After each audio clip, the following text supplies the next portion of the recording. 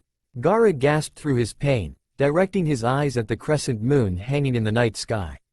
I would not be so foolish. Naruto smirked as he too looked up at the sliver of moonlight. Damn straight. Language, Sochi, language. Minato, wearing his futame genjutsu, warned playfully as he walked up next to the two Jinchuriki. Naruto scoffed from his place, laying spread eagle on the ground. Like you have any right to talk, Tusan. Minato just suck his tongue at the boy. At least I had the brains to dress before going out into a desert at night, Baka Sochi. He laughed, pointing out Naruto's lack of clothes bar plain black boxers Hittite and kunai pouch. Quote. Any reply Naruto had was cut off by the arrival of Baki and Temari. Gaara, Temari yelled, running to her brother and cradling him in her arms. Who are you two? Baki questioned, walking over to the two unknowns. Futame Arashi, Minato answered, giving his false name. Member of the Sandaime Hokage's guard. Namikaze Uzumaki Naruto, also of Oji-san's guard. Naruto greeted with a small wave. What is the meaning of this? A Suna councilman shouted as he, as well as the rest of the council and half of the Suna Nin arrived. I am the one who instigated the fight, councilman. Gaara spoke up, preventing the council from pinning the fight on Naruto.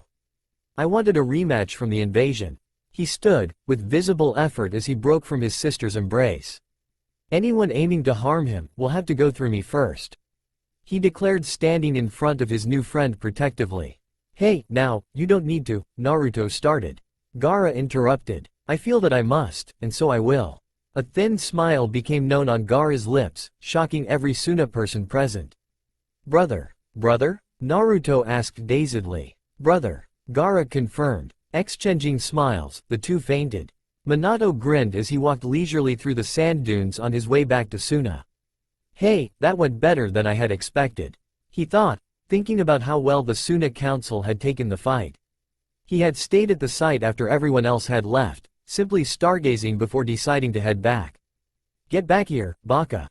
Minato blinked, turning to the source of the female shout, raising an amused eyebrow as he watched two figures running around the dunes.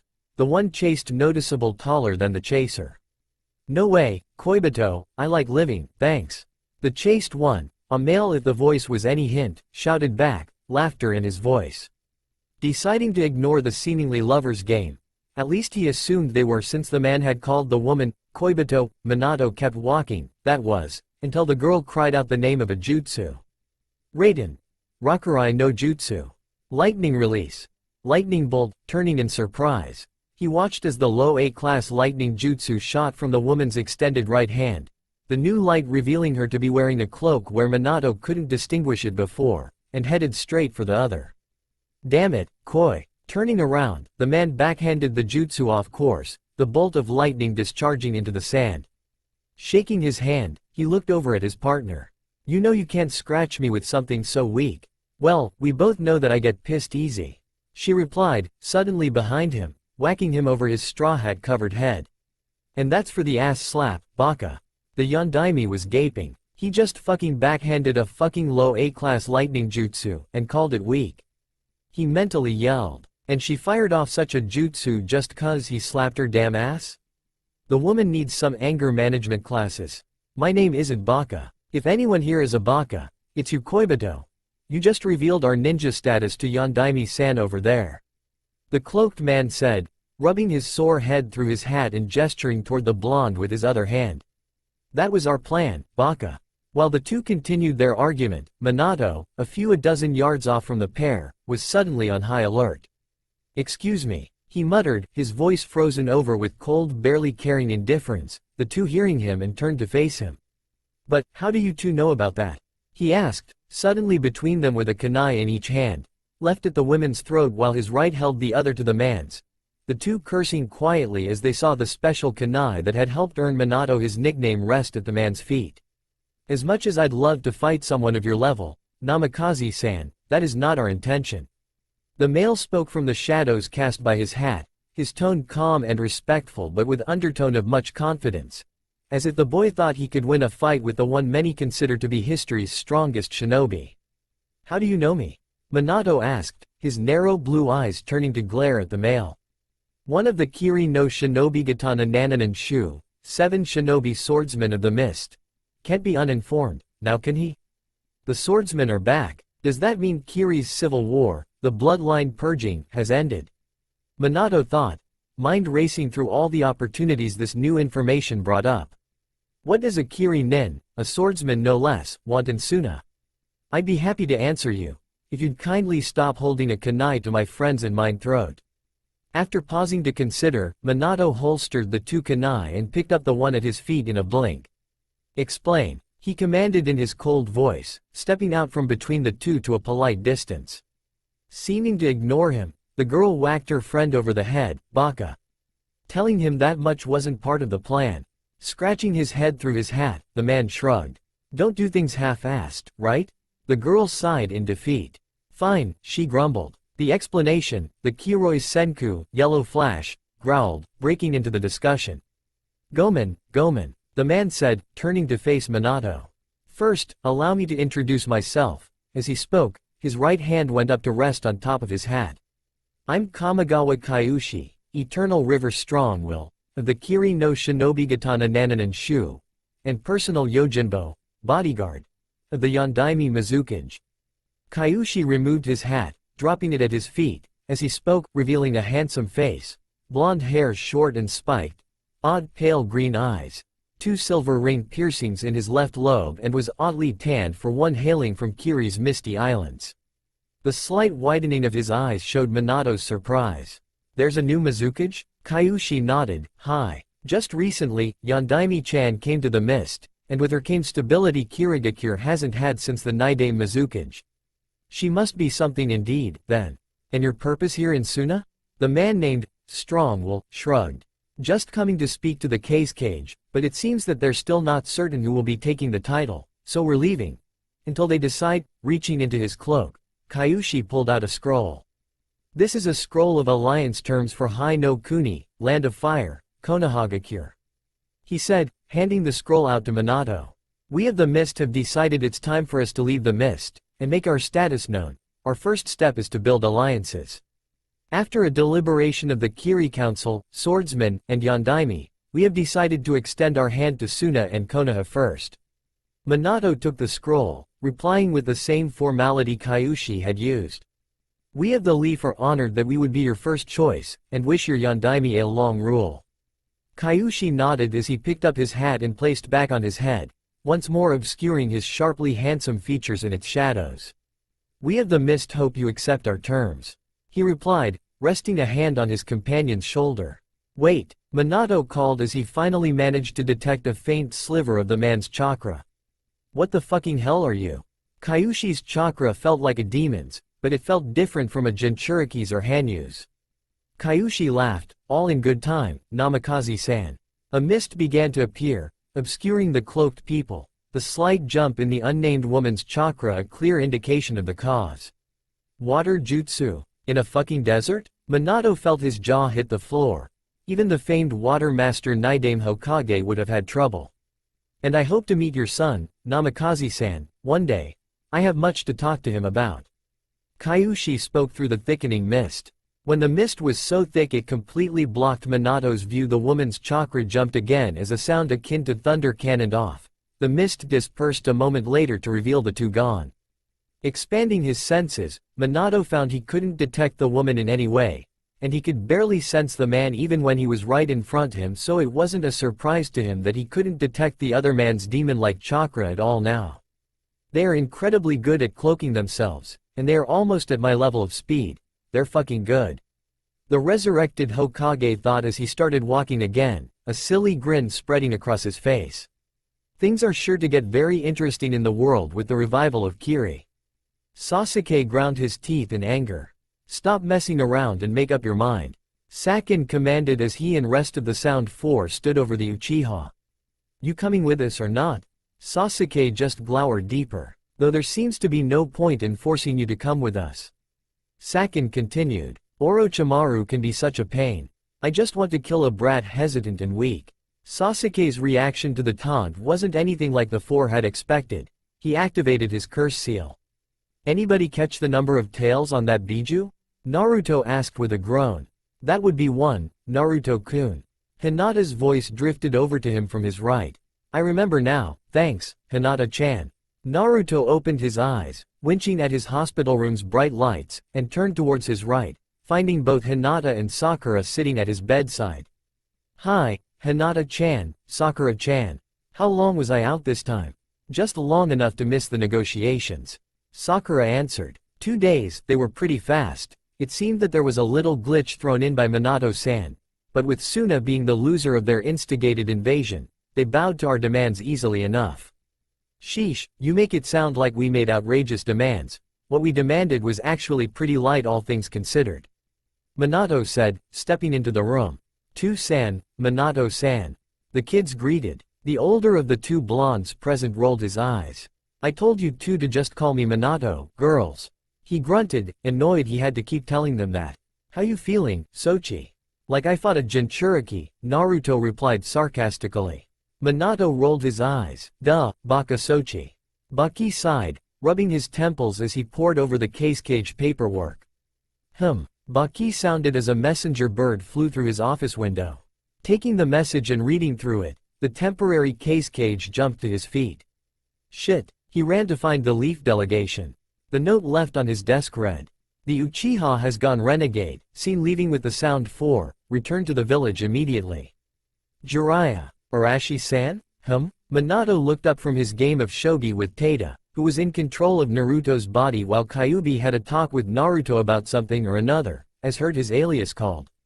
Hinata and Sakura also looked up curious from their chairs on either side of Naruto's bed, the shogi board lying on the boy's stomach. Tada just reclined back in bed with his odd eyes closed. A word, the temp cage asked nervously. Raising an eyebrow, the reincarnated cage stood. Sure thing, Baki-san, and walked out the door so they could speak in private. Naruto's back.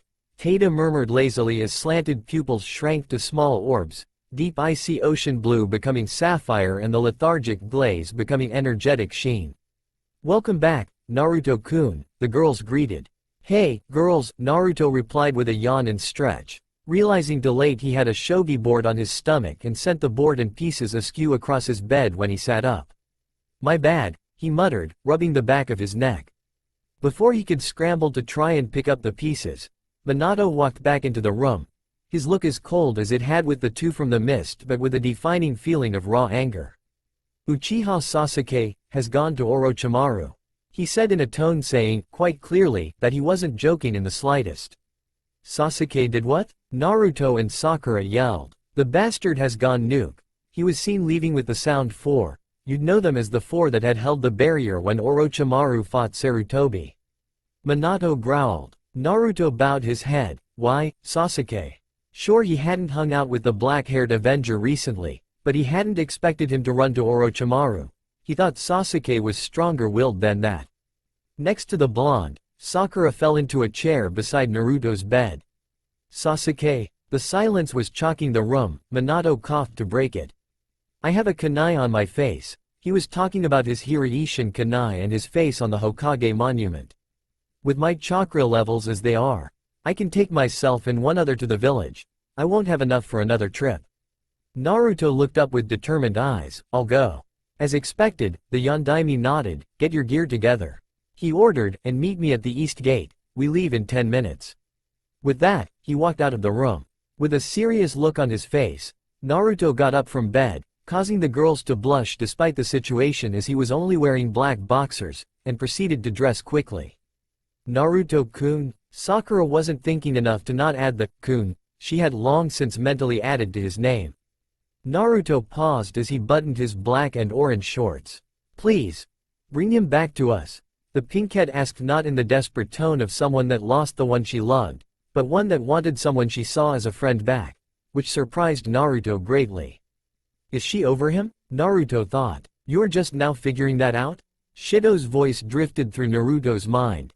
Ignoring the sin, Naruto snapped out of his slight pause. I will, Sakura-chan, the blonde promised, eyes determined, as he reached for a shirt. It was his favorite black one with an orange spiral. I know, Naruto, I know, Sakura said with a small smile. Fully dressed and ready for a fight, Naruto gave each girl a quick hug before scurrying from the room. The girls, blushing lightly from the hug, looked at each other.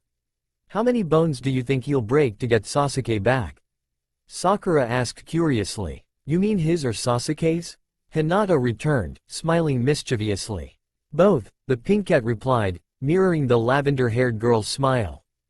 Futame-san, Uzumaki-san. Father and son turned towards the voice, surprised to see the normally confident and proud Temari, wearing her full battle attire, standing behind them with a nervous expression on her flushed face.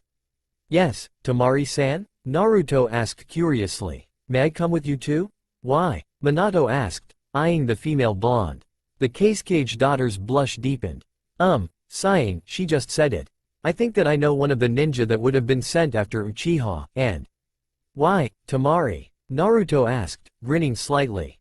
You wouldn't happen to have a crush on a certain lazy ninja? Her blush was answer enough. So, that's who it was.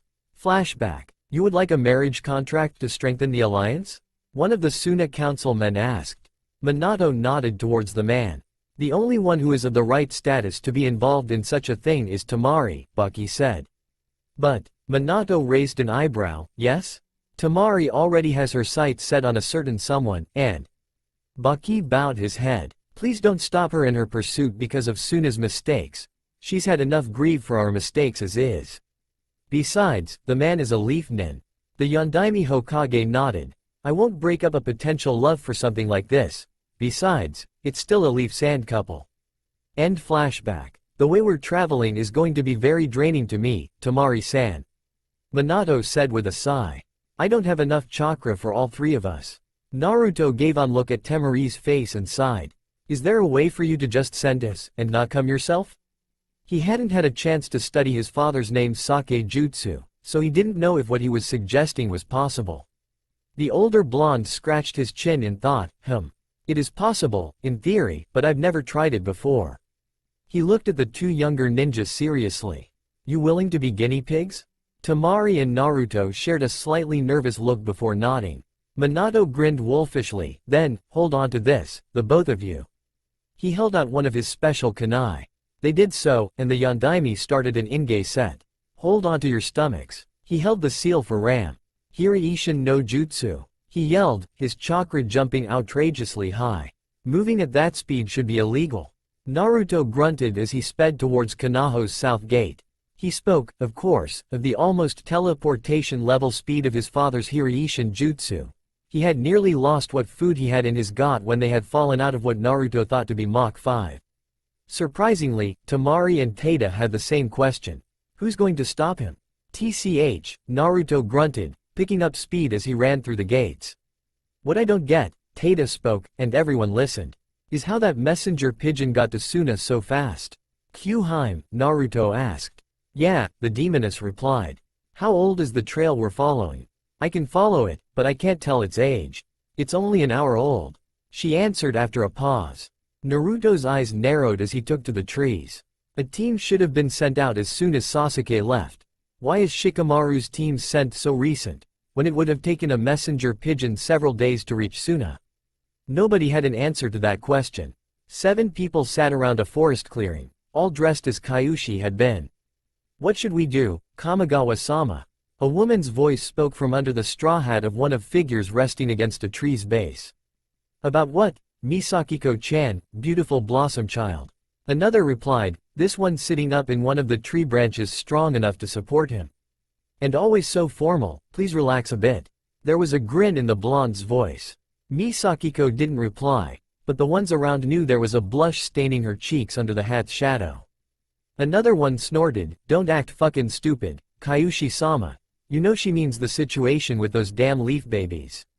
A young woman shouldn't use such language, Miyako, beautiful night child.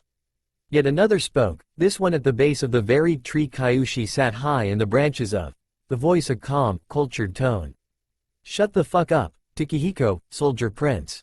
Miyako growled. Kyushi sighed, looking at the cloaked figure to Misakiko's right and the one beneath him. Both of you could learn not to fight amongst yourselves. The swordsman yawned, as for the Leaf's problem. They ain't our allies yet, and you all know how I feel about Uchihas.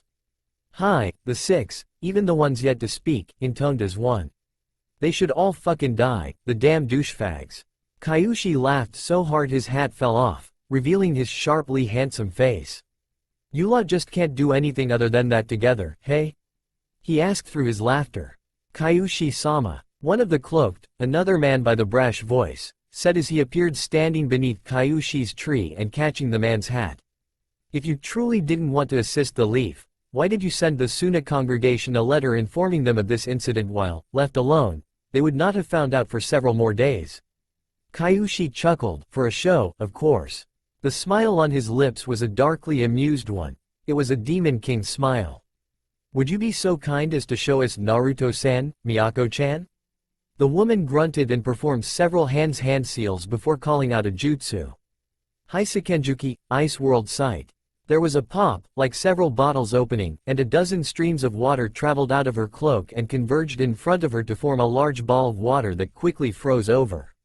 Shokin, view, Namikaze Naruto, she continued after a minute, and an image of the Jinchuriki running through the trees appeared on the ice. Thanks, the blonde-haired man said with a grin. Now, let's see how he does. The 7 settled down to watch the show. Something is watching us, Naruto. Tada's sudden speech, after little over a half hour of silence from everyone, made Naruto miss his landing.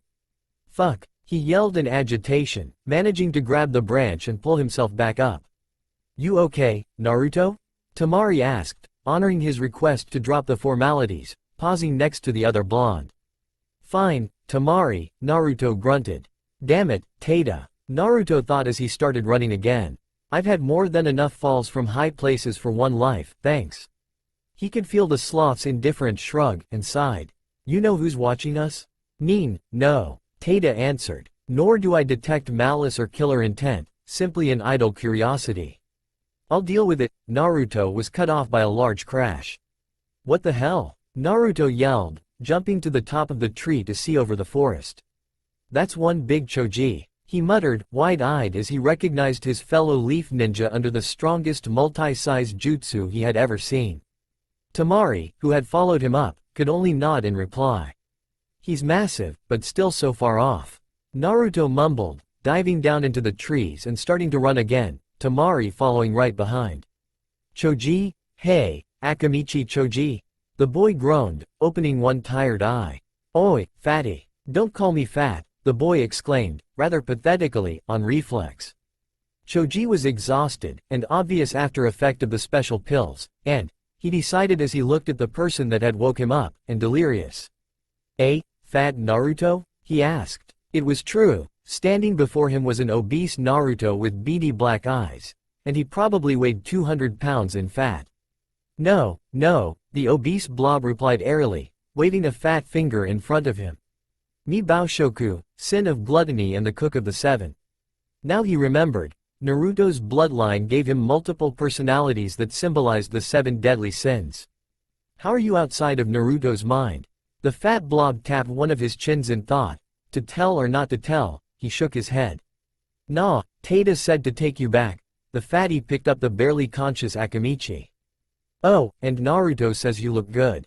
Baoshoku said as he walked away from the tree with an arrow mark that Choji had been sitting against with the boy over his shoulder. Maybe I'll stay slim, hey? The brown-haired boy replied with a ruthful grin. Hey, Choji broke the silence as they passed through where he had fought the Sound 4 fatty. Where's that Sound guy? Baoshoku grinned broadly, he had tough meat. Choji decided he didn't want to know, finding the allure of unconsciousness more appealing. Hello, Hyuga-san. Neji opened his eyes to stare up at a figure obscured in shadow by the sun behind it. Naruto. The branch clan member asked. Kumon, the shadow replied curtly. Ah, Neji replied. You should hurry ahead, the others have a lead on you. Kumon chuckled. Naruto has learned one of his bloodline's trickier abilities. Separation of the sin from himself, giving us our own bodies. Neji chuckled, but stopped when he felt the hole in his chest start to ache with the vibrations. He made Pride Incarnate carry me? I'm honored. Kumon snorted. None of the others wanted to deal with Hyuga Pride, said it was more my thing. I wonder why? Do I need to knock you out? It would do me wonders. Consider it a gift, then, Kumon said, pinching a pressure joint on the brunette's neck that allowed him to sleep. Can I tear you apart? Yukon jumped at the voice speaking in his ear, spinning around. Who the hell? Gekido, the sin replied, smiling evilly, sin of wrath, and brawler of the seven. Yukon gritted his teeth, and lunged at the sin with the kunai he had meant to kill Kiba with in hand. He hadn't anticipated that Gekido's arm would stretch out and wrap around him like a python. The sin grinned maliciously, his other hand leveling his claws with the boy's face. I guess I can. In the most brutal way Kiba had ever thought possible, Yukon, and the brother he shared a body with, died. Tamari. The blonde blinked, focusing her eyes on Naruto's back. Hi? He turned his head to side enough to let her see the grin on his face. I don't want to use up any more chakra on Shichitai no Zyaku, 7 forms of sin, then I have to. Tamari nodded, not knowing where this was going. So, his grin broadened. I'll leave the next guy to you. Say hi to Shikamaru for me. Bolstering his legs with more chakra, he left Tamari in the proverbial dust. After she got over her surprise, Tamari grinned. Thanks, Naruto. Kimimaro paused at the end of the clearing, turning to face the other direction. I'll kill you when we get back, he thought to the female member of the Sound 5-4. A second later, Naruto leapt from the trees, forming a small crater beneath him. Where is Sasuke? Almost as if Naruto's voice had been a cue, the barrel beside the feminine man burst open and a figure burst from it. Oi, Teme, Naruto started before the smoke cleared. He could recognize that profile anyway. What the hell are you doing? Let's go back. Sasuke's silhouette ignored him, laughed manically, and ran off. That was queer? Nikuyoku said, sweat dropping. Those left in Naruto's head nodded. Naruto focused on the white-haired boy. Sorry, Whitey, but I need to get moving. Which one of you wants him? I'll do it. Grinning, Naruto formed his cage Bunshin cross, then 3 signs that Kimimaro didn't recognize. So, you'll play with this guy. Shichitai no Zyaku. Danyoku, 7 forms of sin, greed. Kyushi grinned as he heard Naruto's words. Show me your power, ancestor. There was a surge of smoke next to Naruto. When it cleared, Greed Incarnate stood beside Naruto. Get going, Naruto. The sin spoke, his voice filled with confidence and his purple eyes glowing with an inner light. I will show him the power of the greediest. Naruto grinned, wide and fox-like, sure. And he left the clearing. And where do you think you're going? Kimimaro asked, blurring in front of Naruto with a bone sword ready. Wherever he damn well pleases, Danyoku answered, blurring between them and blocking the sword with his palm. Now get your ass in gear and barge it, Naruto. The sin ordered, without sparing the boy a glance. Grinning widely, he snapped the bone sword. I'll show him the power of the greediest. Kimimaro jumped away from the sin, his full attention centered on him, and let Naruto leave. What are you? Danyoku rolled his neck with loud pops as he answered. I am the one that wants everything in this world. I want money, I want power, I want fame, and I want women. I am the goddamn greediest person in the world. I am greed. And right now your death tops my list of things I want. His forearms bulged slightly as his almost black, purplish, blue armor spread up to his elbow. With a tense of his leg muscles, Danyoku shot forward. Fast, the Kagaya thought as he went on the defense, quickly forming another bone blade from his left elbow. His skin is impenetrable, and his blows strong, and his speed is above mine. You're a Kagaya, aren't ya?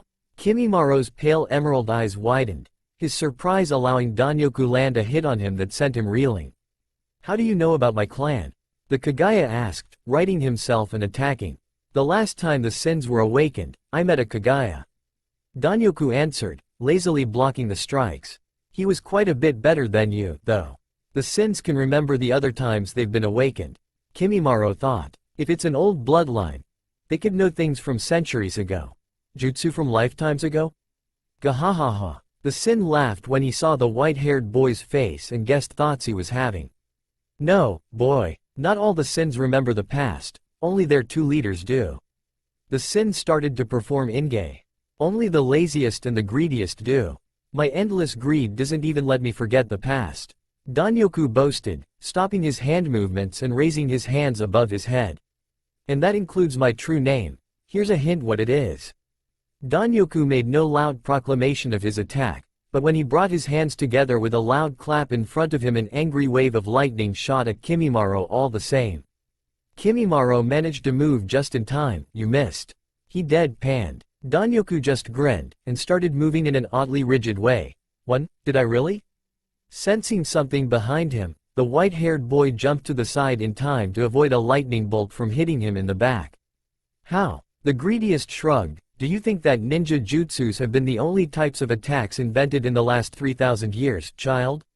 There have hundreds of different abilities, and there will be thousands before time's up for this world. Danyoku narrowed his eyes as he sensed Kimimaro's chakra spiking.